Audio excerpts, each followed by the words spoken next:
연방 상원이 기후변화 대응을 위한 막대한 투자와 부자 증세 등의 내용을 담은 이른바 인플레이션 감축 법안을 가결 처리해 하원으로 넘겼습니다. 한낮에 4인조 떼강도가 뉴욕 보석점에 침입해 약 20초 만에 $200만 이상의 보석을 훔쳐 달아났습니다. 뉴멕시코주에서 아시아 출신 무슬림 남성 4명이 연쇄 살해되는 일이 벌어져 경찰과 FBI가 수사를 확대하고 있습니다. 조깅을 하던 흑인 청년을 쫓아가 총으로 사살한 백인 부자에게 징후범죄 방지법이 적용돼 종신형이 선고됐습니다. 식당 야외 시설에서 노숙자들의 음란 행위 등 여러 문제가 계속되면서 업주들의 한숨이 깊어지고 있습니다.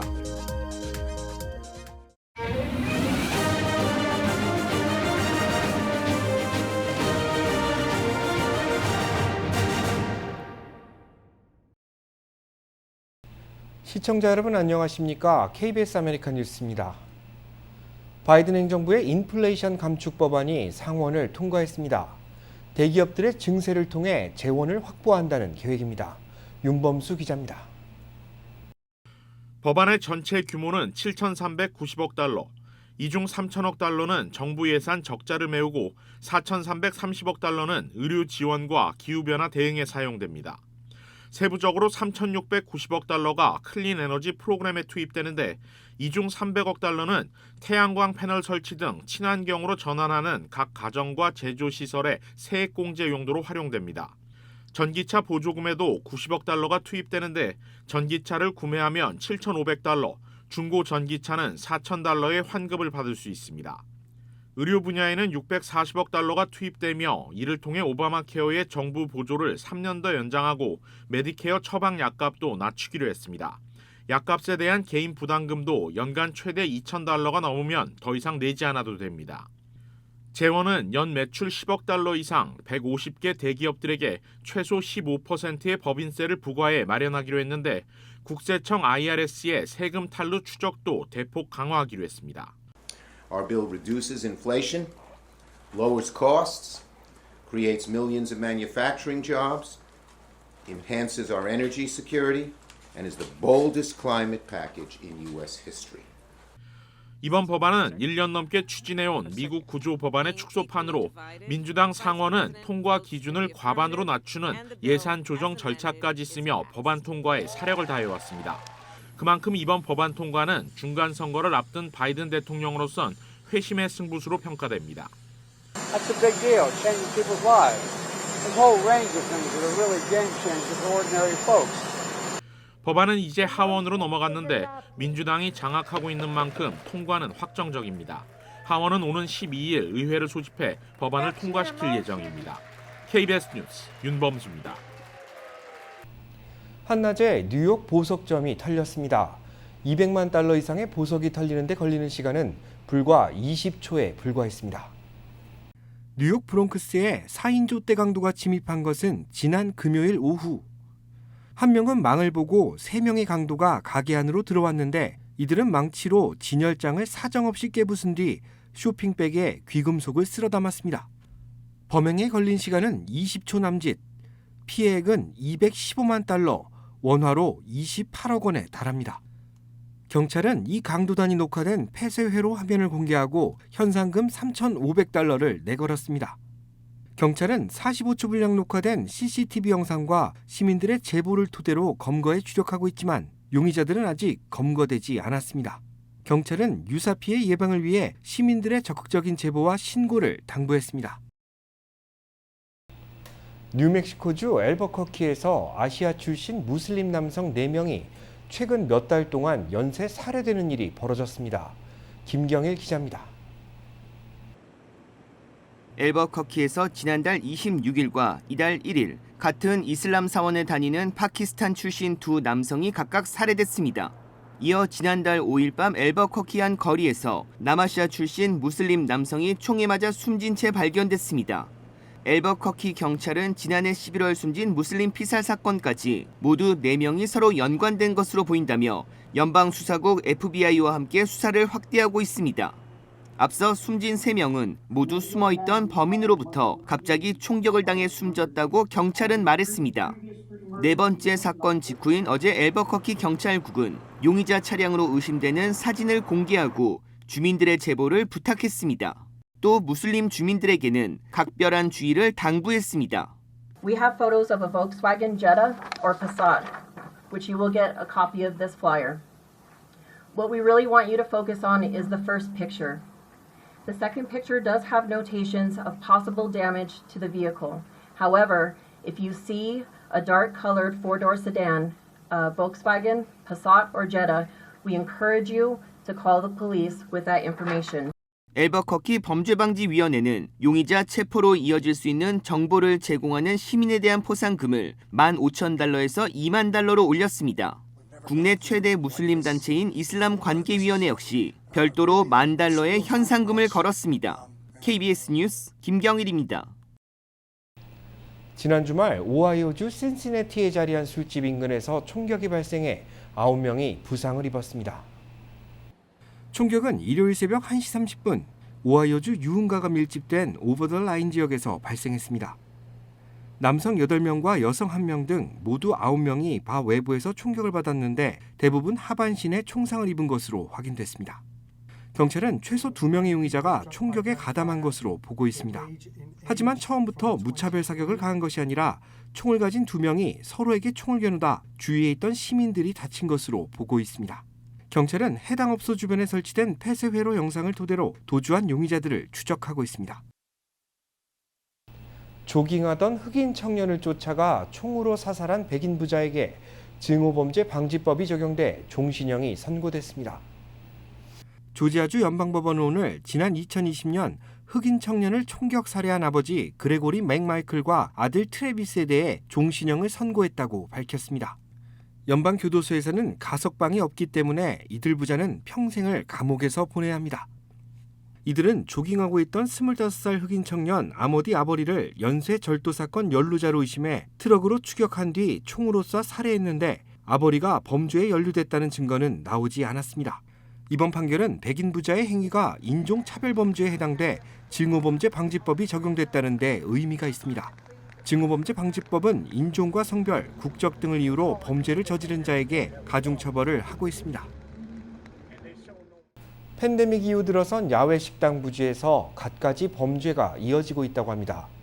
뻔뻔하게 음란 행위를 하는가 하면 노숙자들의 화장실로 둔갑하기도 한다고 합니다. 제1사 뉴욕 KBTV 김은지 기자가 취재했습니다. 최근 맨해튼에 소재한 그리니치 빌리지의 실버 에이프리컷 레스토랑의 5개 시설에서 뻔뻔하게 음란 행위를 하는 커플과 노숙자들의 영상이 공개됐습니다. 해당 레스토랑의 33세 업주인 에밀린 자오는 속이 울렁거린다며 사연을 전했습니다. 공개된 영상에는 지나가는 행인의 동영상 촬영에도 아랑곳하지 않는 남녀 커플과 노숙자 커플, 또 이런 상황이 벌어지고 있는 바로 옆 시설에서 휴식을 취하고 있는 노숙자들의 모습이 담겼습니다. 에밀린 자오는 노숙자들의 방뇨 행위나 나뒹구는 인분 등으로 인해 냄새도 고약한 상태라며 이러한 행동을 일삼는 침입자들을 막기 위해 임시 방편으로 철조망을 설치했습니다. 그는 시정부 측의 5개 시설 관련 규정이 부족해서 답답하다며 그래도 식사 시간대에 손님을 받기 위해 시설이 필요하기 때문에 시설 유지 여부를 놓고 고뇌하고 있다고 말했습니다. 또 이와 관련해 경찰에 여러 번 신고도 했지만 이들이 업주에게 공격적이거나 위험한 존재가 아닌 이상 경찰이 실질적으로 해결해 줄 수 있는 것이 없다고 말했다고 전했습니다. 뉴욕시 식당의 5개 영업을 허용한 오픈 레스토랑 프로그램은 코로나 바이러스 확산 속 사회적 거리두기 규제와 좌석 수용 인원 감소 규제 등으로 재정 위기에 처할 업주들을 돕기 위한 목적으로 지난 2020년 6월 시작됐습니다. 실제로 이 프로그램은 팬데믹 기간 재정난에 처한 많은 뉴욕시 식당을 살렸고 자오가 운영하는 실버 에이프리컷 또한 이 프로그램이 우리의 생명줄이었다고 말했습니다. 그러나 불명확한 시설 규정과 넘쳐나는 쓰레기, 쥐, 소음 등의 문제로 식당 업주뿐만 아니라 인근 주민들의 원성을 사고 있습니다. 시정부의 계획대로라면 오는 2023년 1월부터 뉴욕시에선 새로운 기준에 따라 5개 식당을 영구적으로 운영할 수 있을 전망이었지만 계속되는 수십 명 주민들의 집단 소송으로 인해 관련 조례안은 물론 세부 절차에 진전이 없는 상황입니다. KBTV 뉴스 김은지입니다. 서부는 극심한 가뭄에 시달리고 있습니다. 호수 수위가 낮아지면서 시신들까지 발견되고 있습니다. 라스베이거스 경찰국은 미드호수 국립휴양지의 바닥에서 유해가 발견됐다는 신고를 받고 조사 중이라고 밝혔습니다. 가뭄으로 호수의 물이 급속도로 말라가면서 유해들이 발견되고 있는데 경찰은 과거 실종자 기록을 토대로 발굴된 유해의 신원을 파악하고 있습니다. 미드호수에서 발견된 유해는 지난 5월 이후 네 번째입니다. 경찰은 미드호수 수위가 역대 최저치를 나타내며 물속에 있던 변사체들이 속속 발견되고 있는 것이라고 설명했습니다. 미드호수는 지난 1936년 후버댐을 건설하면서 조성된 인공호수인데 만들어진 이후 가장 낮은 수위를 보이고 있습니다. 서울은 기록적인 폭우로 도시 전체가 극심한 혼잡을 빚고 있습니다. 80년 만에 기록적인 강우량으로 집계됐습니다. 자세한 상황 김성수 기자가 취재했습니다. 대중교통을 탑승하지 못한 시민들이 우산을 쓰고 줄지어 서 있고 도로에는 빗물이 넘쳐 차량이 제속도를 내지 못합니다. 어젯밤 서울 서초구 고속터미널의 모습입니다. 퇴근길 서울 곳곳에 쏟아진 장대비로 귀가를 포기하는 시민들도 속출했습니다. 낮부터 비가 많이 내려서 힘들었는데 지금은 아예 잠겨버려서 가기가 힘든 상황이에요. 버스가 잠긴 친구들도 봤고 지금 스터디 카페에도 집에 못 가고 남아있는 친구들이 있어요. 서울 지하철 운행 중단도 이어졌습니다. 폭우 피해가 커지며 퇴근길 9호선 동작역은 아예 폐쇄됐고 서울 지하철 7호선 이수역에선 역사내로 비가 들이치면서 열차가 양방향 무정차 통과했습니다. 역사 주변이 침수된 2호선 신대방역도 한때 정상 운행을 하지 못했습니다. 운행 중인 버스 내부에 물이 들어차 있습니다. 주요 도로 곳곳이 침수되며 버스와 택시 등의 운행도 원활하지 못했습니다. 10시까지만 해도 어떻게 끝날 줄 알았는데 버스밖에 안 다니는 것 같은데 지금 그게 다 막혔으니까 이제 좀 너무 교통이 좀 많이 불편한 것 같아요. 서울 시내 주요 도로 역시 차선이 보이지 않을 정도로 빗물에 잠겼고 곳곳에 차량 침수가 잇따르며 극심한 정체가 벌어졌다는 제보도 이어졌습니다. KBS 뉴스 김성수입니다. 거센 폭우로 아파트 옹벽이 무너지고 지하 주차장은 침수됐습니다. 복구 작업에 투입된 구청 직원은 목숨을 잃었습니다. 이어서 현예슬 기자가 보도합니다. 옹벽 아래로 차량이 깔려 있습니다. 축대와 벽돌 등도 바닥에 떨어졌습니다. 어제 저녁 9시 40분쯤 서울 동작구의 한 아파트 옹벽이 무너졌습니다. 인명피해는 없었지만 소방은 재산 피해와 사고 원인을 조사 중입니다. 서울 강남의 아파트들도 곳곳이 잠겨 주민들이 불편을 겪었습니다. 소방관들이 엘리베이터 양쪽 문을 힘주어 엽니다.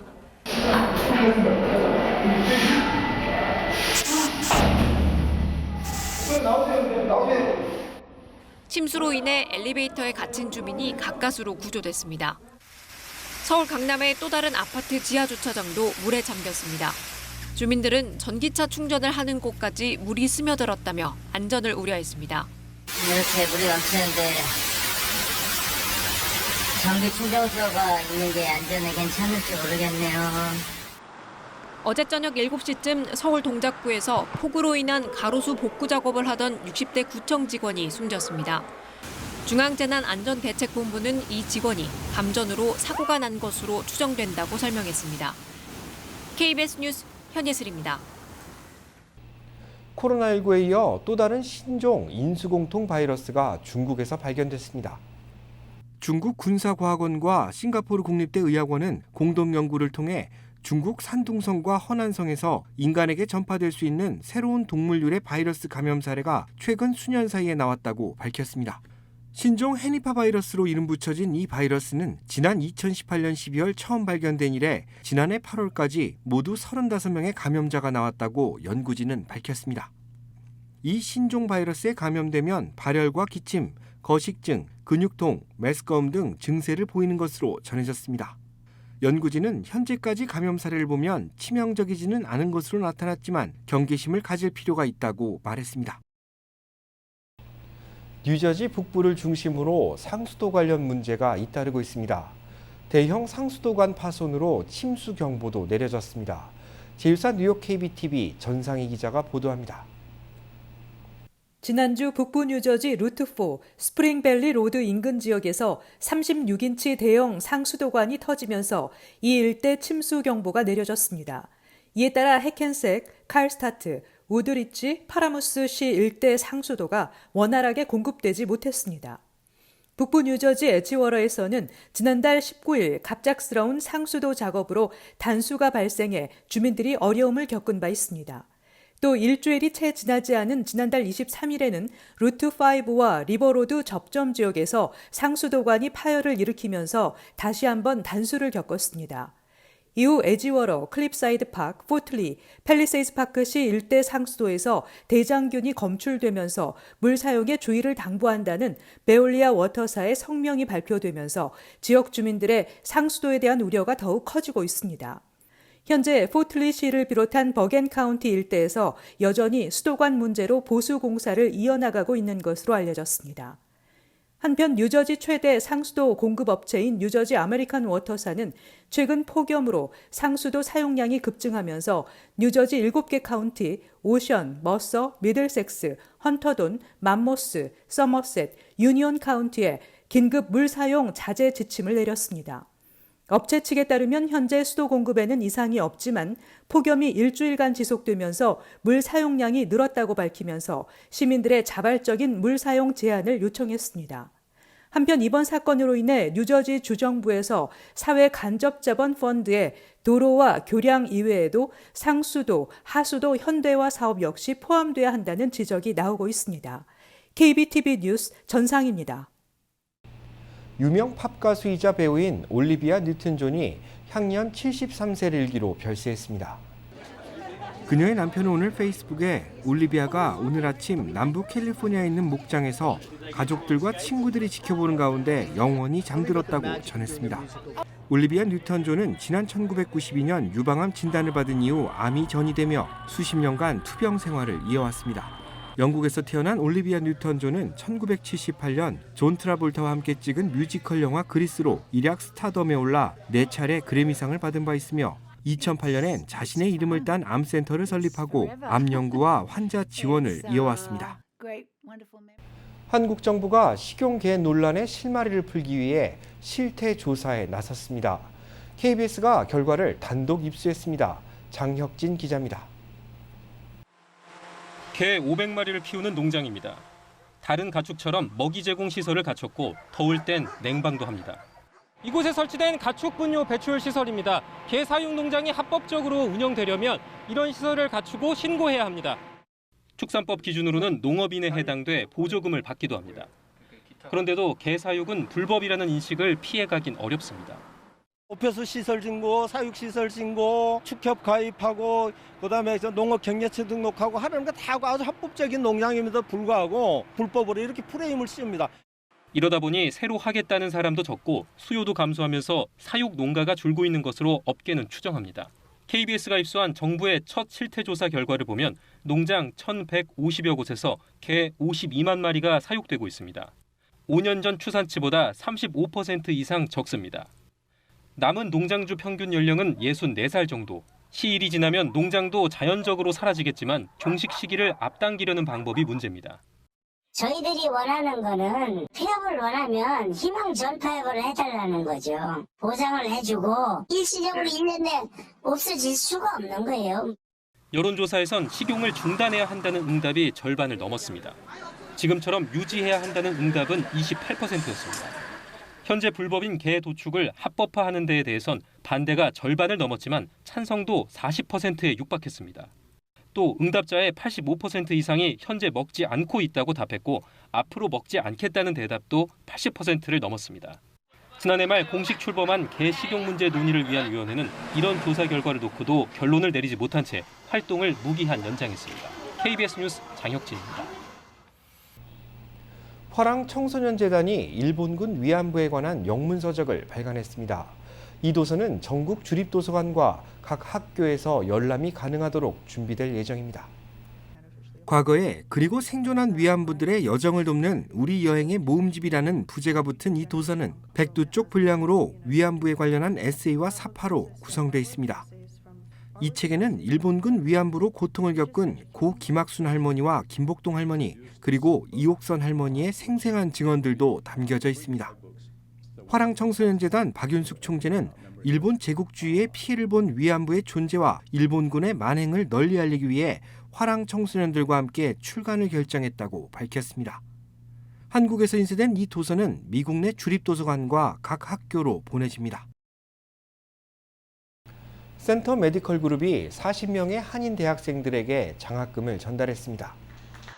센터 메디컬 그룹은 지난달 자선 골프 대회를 열어 마련한 수익금 전액을 이번 장학금에 보탰으며 모두 $2만 장학금을 수여했습니다. 처음에 저희 한인타운에 있는 젊은 대학생들, 어려운 생활하는 대학생들 많거든요. 저희가 나서서 한번 이 친구들 좀씩이라도 성원해주고 도와주자라는 그런 취지에서 시작을 했습니다. 올해로 4회째를 맞는 이번 장학금 수여식에서 센터 메디컬 그룹은 한인 대학생들이 주류 사회로 진출할 수 있는 발판에 조금이나마 보탬이 되겠다고 전했습니다.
KBS 아메리칸 뉴스 마칩니다. 시청해주셔서 고맙습니다.